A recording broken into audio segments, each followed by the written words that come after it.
Shalom, bienvenidos a esta semana a la tertulia de Radio Sefarad. Ya saben que es una tertulia en la que solemos analizar los acontecimientos que han sucedido en los últimos 7 días.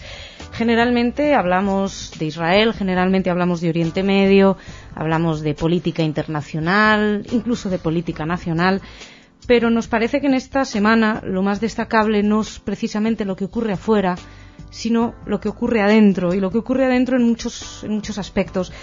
Podríamos hablar, por un lado, de lo que ocurre dentro de las comunidades judías, pero creo que esto aborda también lo que ocurre dentro de cada uno de nosotros, en nuestro proceso personal. Estamos en esos 10 días que van desde Rosh Hashanah, desde el Año Nuevo, hasta Yom Kippur, 10 días en los que nos planteamos muchas cosas, en los que nos reinventamos de alguna manera y terminamos en ese gran Yom Kippur, ese gran día del perdón. El perdón, una de las palabras claves, el día más importante del pueblo judío y probablemente uno de los actos más difíciles de conseguir, perdonar. Quisiéramos hoy, precisamente en Radio Sefarad, reflexionar en esta semana especialmente delicada, esta semana especialmente importante, acerca del perdón y la justicia. ¿Puede existir justicia y perdón a la vez?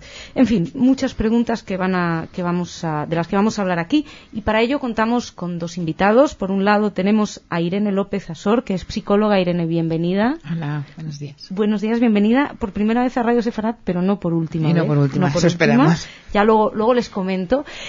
Isaac Chocrón, bienvenido una vez más. Muchas gracias. Experto en Cábala. De alguna manera creo que dos sectores, iba a decir opuestos, no necesariamente opuestos, pero digamos una versión más mística, la Cábala, una versión más científica, más laica, la psicología. Y yo quisiera empezar preguntándoos qué es el perdón para vosotros, sencillita, para empezar. Irene, tú misma, ¿qué es el perdón en psicología? ¿Qué tiene el perdón? A ver, principalmente el perdón lo que tiene es justamente el olvidar cuando alguien nos ha hecho daño. Si pues nuestro jefe o nuestros hermanos o nuestros padres hicieron algo que nos molestó, el poder saber perdonar. ¿Qué ocurre? Que no es lo mismo perdonar a alguien que nos da beneficios que perdonar a alguien que no nos da beneficios. Va a ser siempre más fácil perdonar aquello que nos va a reportar algo a nuestro interior que no hacerlo.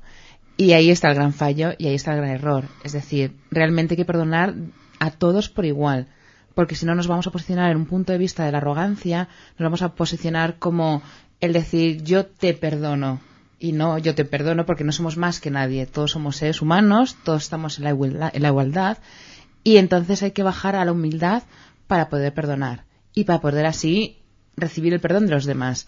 Es como si tú me haces algo malo a mí y me dices, venga, perdóname. Si yo te digo, yo te perdono, es como que yo estoy siendo más que tú y entonces yo me estoy realmente reforzando la arrogancia, no la humildad.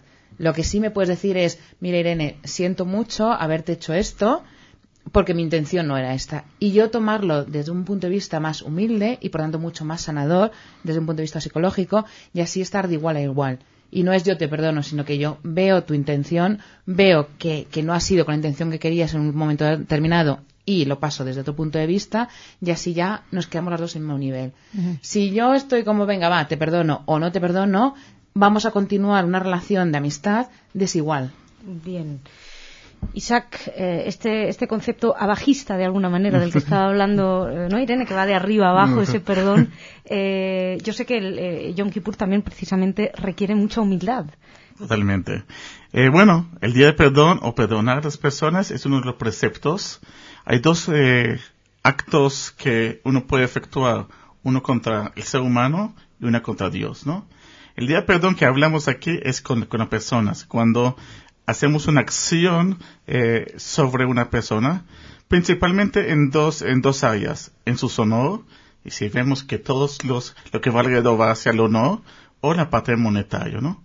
Esos 2 elementos, esas 2 ofensas que la persona que se realiza, es cuando tenemos la obligación, tenemos el precepto de pedir perdón a nuestro prójimo en sí. Y como hablamos, dentro de la Kabbalah, la parte del precepto purifica el alma, purifica los mitzvot y los preceptos, es el medio para la purificación del alma, como dijo Rabbi Hanania ben Akashaya. Ahora bien, tenemos dos partes en la parte de perdón de punto cabalístico, una la parte exterior y una la parte interior. ¿Qué sucede cuando alguien me hace una acción donde daña mi honor o daña a mí la parte monetaria? Generalmente yo genero la parte de resentimiento internamente.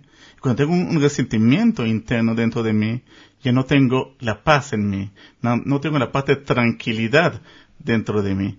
Por lo tanto, tenemos que efectuar a nivel del perdón. Pero el interlocutor, la persona que me hizo la ofensa, tengo que sentir y percibir que lo hizo en realidad de corazón y pedir perdón. O no simplemente dijo perdón, o me hizo algo tan grave y el perdón que hizo, me pide perdón como si me hizo algo pequeño, ¿no? Pero para yo poder perdonar tenía que tener una conexión, que es la conexión de amor. Cuando existe un amor altruista, cuando es un amor no para recibir, sino para poder dar, porque veo que la otra persona está arrepentida, entonces nace en mí la parte del perdón. Pero ¿qué genero con la parte del perdón? Lo que genero internamente es que no tengo ese resentimiento interno. Porque cuando tengo resentimiento dice que la Kedushá, la santidad no puede estar en mí. Y tenemos que llegar a este Yom Kippur al día donde nuestras almas estén, o nuestra esencia interior esté purificada o esté de la más sin resentimiento. Donde está la paz y la plenitud que podemos recibir en este día tan importante. Pero también por otra parte, la parte del día de perdón, de acuerdo a uno de los cabalistas, Rabbi Ashlag, no es que las personas exterior te juzgan a ti, sino es un análisis interno dentro de ti. Sí, perdón, antes de pasar al otro punto que estabas destacando, precisamente es que en ambos casos habéis hablado de la purificación interior que supone este perdón. Yo no sé si la psicología no termina siendo en ese sentido una versión científica de la mística, ¿no? Claro, es que cuando yo lo estaba oyendo es un poco lo que quería hilarlo con él, porque va muy en la línea. Desde la psicología también lo que intentamos cuando viene alguien a consulta y nos dice, es que a mí X persona me hizo mucho daño, lo primero que se le dice o que se le intenta hacer ver es con qué resonó en tu interior para que te hiciera daño. Es decir, ¿realmente esta persona te faltó en este dolor que tú sientes, o es un mecanismo que tú lo estás proyectando al otro y estás, por lo tanto, el problema es tuyo, no es de la otra persona? Y de ahí, por eso, hay que tener este amor interno o esta apertura para saber, ¿es realmente la culpa del otro o es mi culpa que yo estoy no queriendo ver una realidad y por eso me duele más de la cuenta? Uh-huh. Entonces, estoy totalmente de acuerdo. Si ya partes de tener una base más pura, que es muy difícil, obvio, que para eso nos ganamos así la vida los psicólogos, que es intentar tener una base mucho más llana, es más fácil no solo perdonar, sino más fácil ver que lo que otro te hizo no simplemente te lo hizo, sino que te lo hizo para que tú aprendieras algo y para que tú investigaras un mecanismo interno que estás tapando. Pero a mí me cuesta mucho escuchar lo que decís, honestamente. Es muy difícil hacerlo. Claro, porque uno entiende esto en pequeños agravios, ¿no? En cosas que, bueno, dices, a lo mejor, bueno, ha dicho de mí algo feo o he tenido malas relaciones con esta persona. Pero cuando estamos hablando de verdaderas maldades, cuando estamos hablando de verdaderos horrores, el otro día hablaba con una amiga que me preguntaba, dice, pero exactamente el día de Kippur, que digo, no es el día de perdón, dice, entonces tenéis que perdonar. Digo, sí. Y me pregunta, así escandalizada, dice, ¿pero perdonáis a los nazis, por ejemplo? Pero, por ejemplo, aquí, perdonar, ¿eh? Sí, sí. Lo que hay que tener en cuenta es que cuando hay algo muy extremo, ¿vale? Estamos hablando, pues incluso, víctima y perpetrador. Víctima y perpetrador están en un plano en un momento determinado, pero ¿quiénes somos nosotros para juzgar qué destino le tocaba a la víctima y cuál el perpetrador?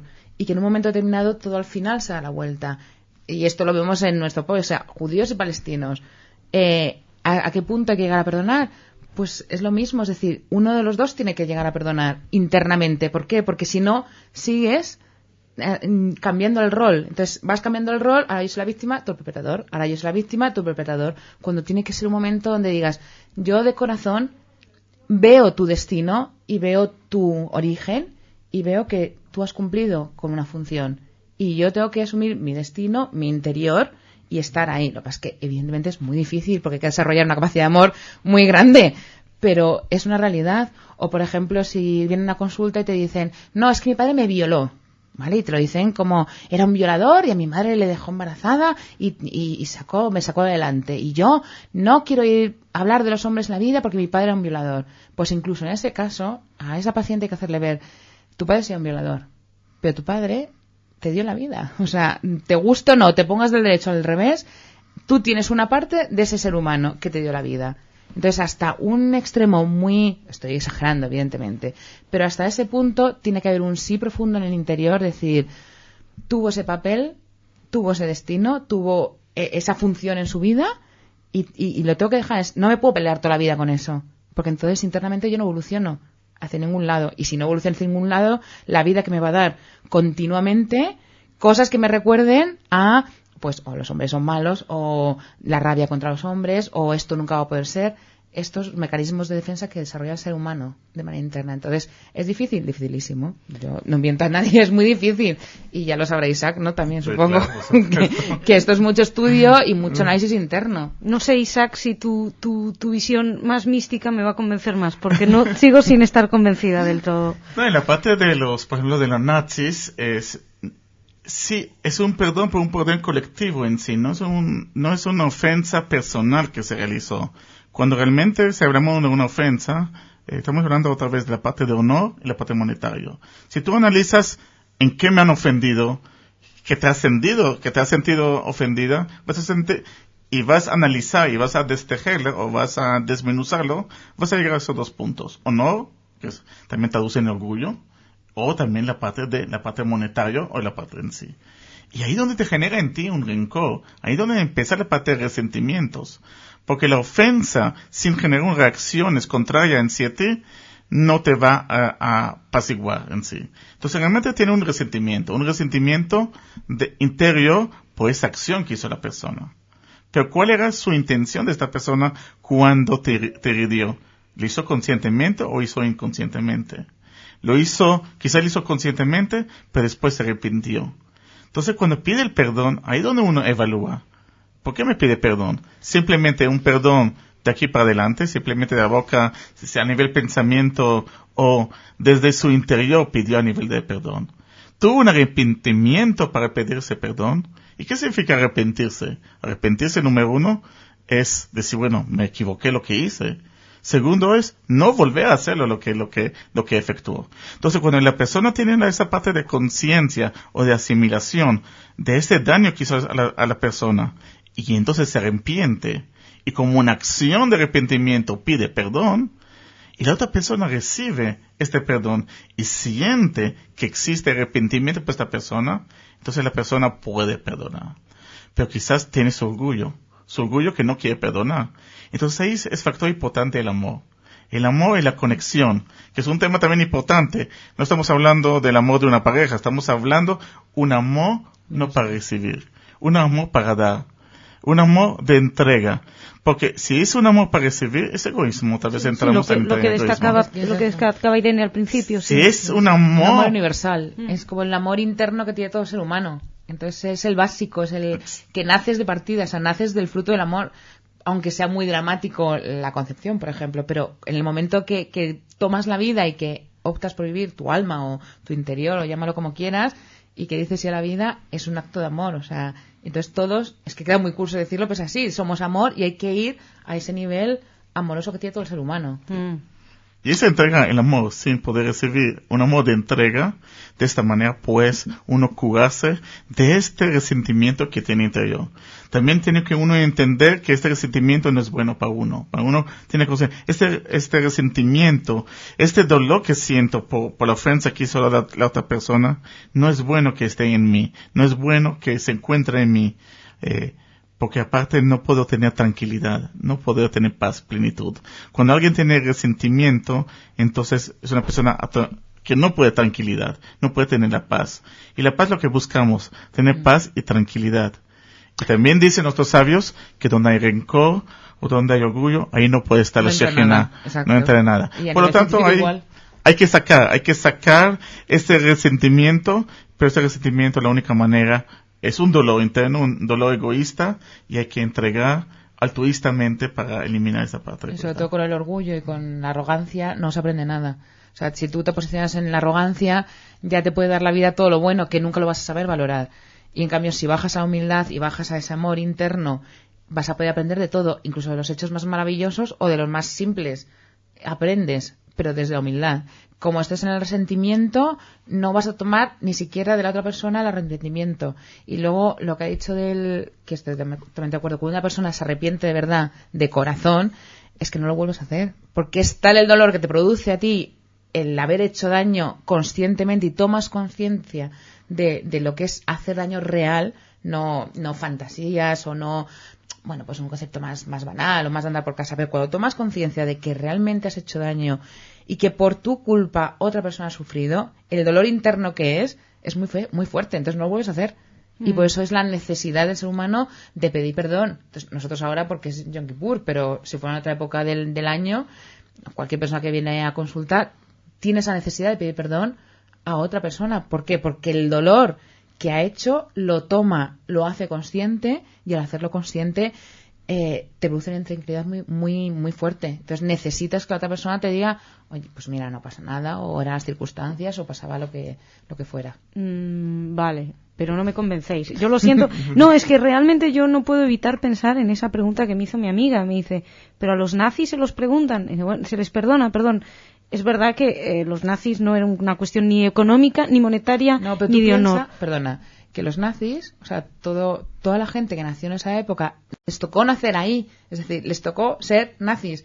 Si hubiera habido otra época, igual les hubiera tocado ser, pues yo qué sé, guerreros en la India. Claro, pero ¿vale? nosotros Entonces, pero como pueblo que tenemos la obligación de recordar, la obligación de la memoria. Y de perdonar.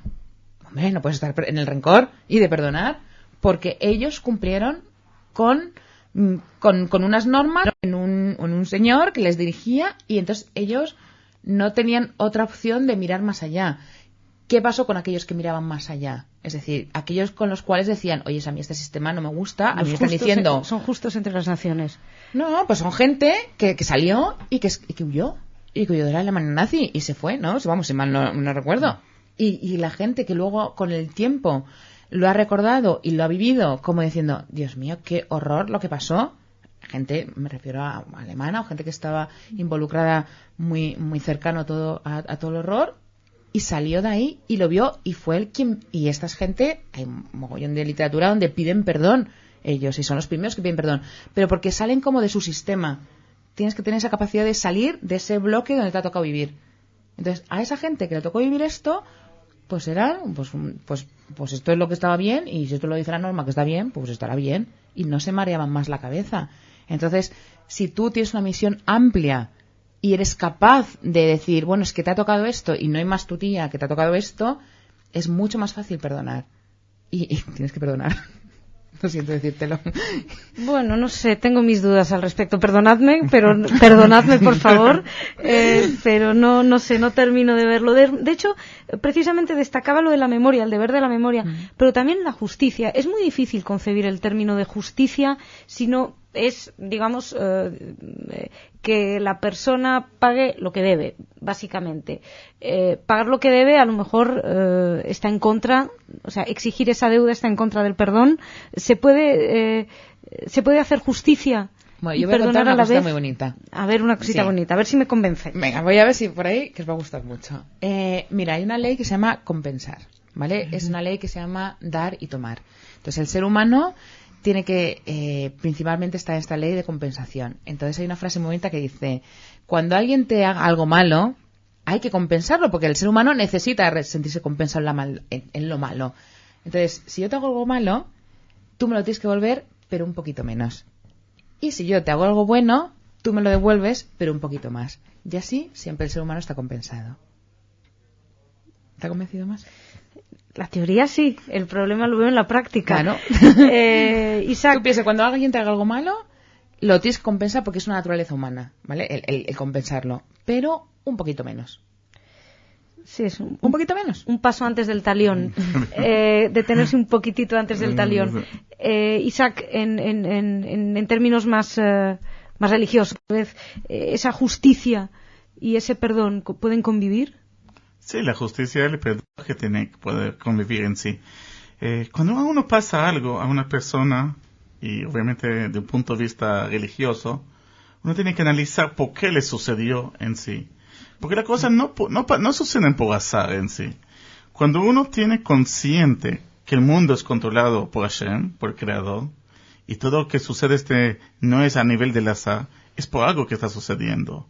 Entonces, cuando algo le pasa algo, tiene que analizar internamente qué hizo, qué sucedió para que le pasara esas cosas.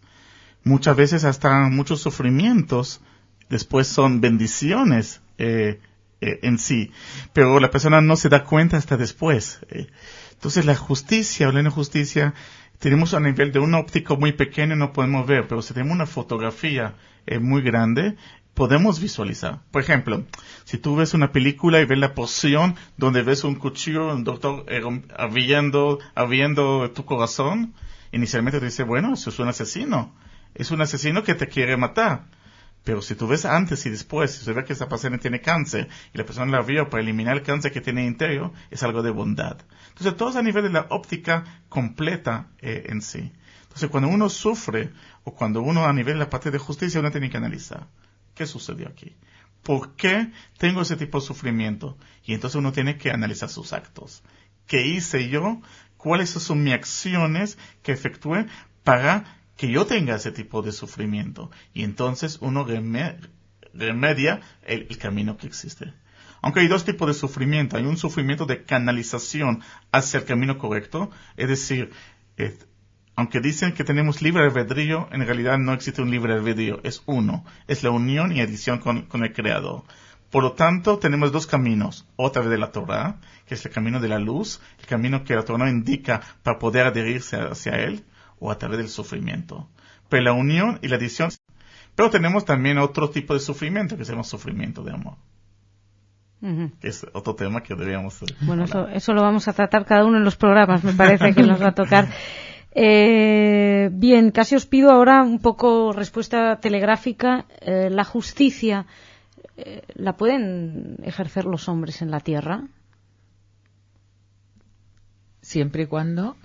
Sí, por favor, algo así. No, espérate, que esto parece como chachán, pasa algo. Este silencio yo se estaba dejando... Pues yo un poco decir lo que ha dicho él.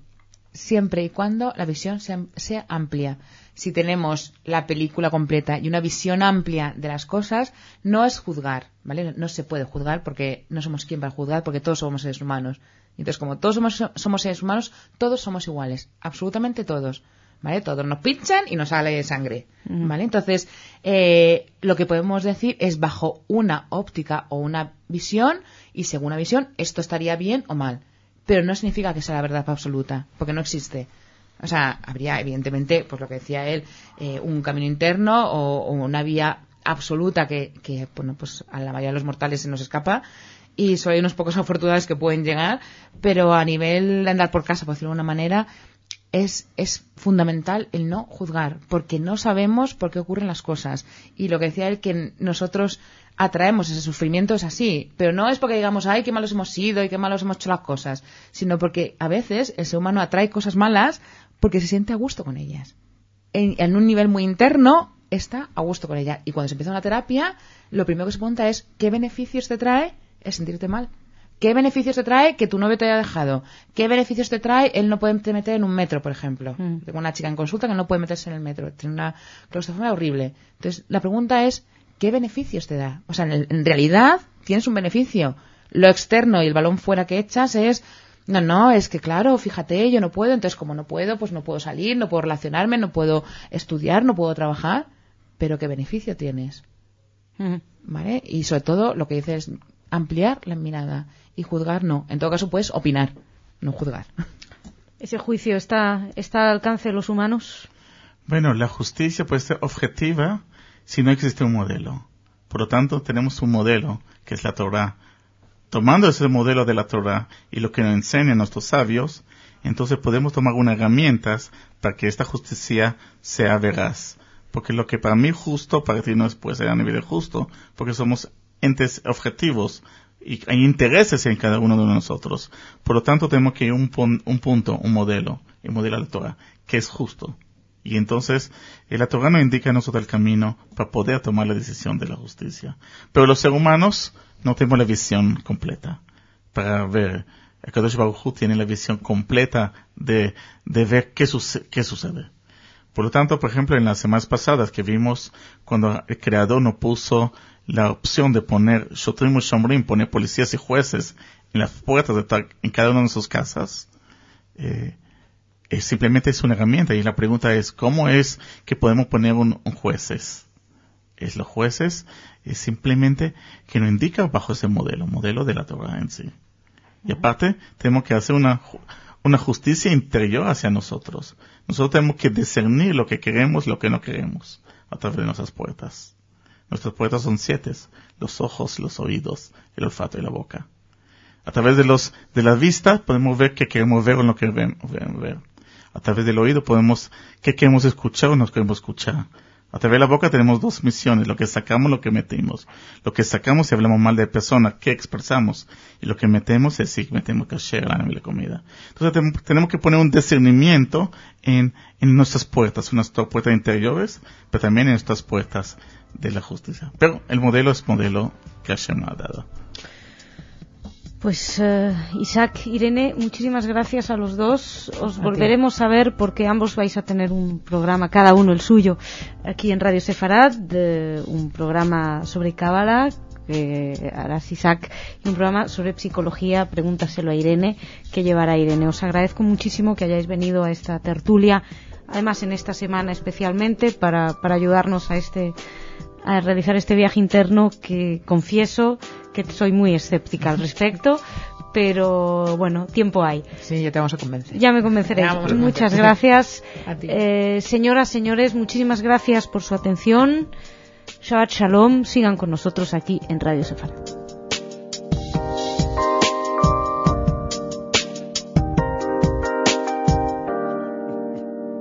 Thank you.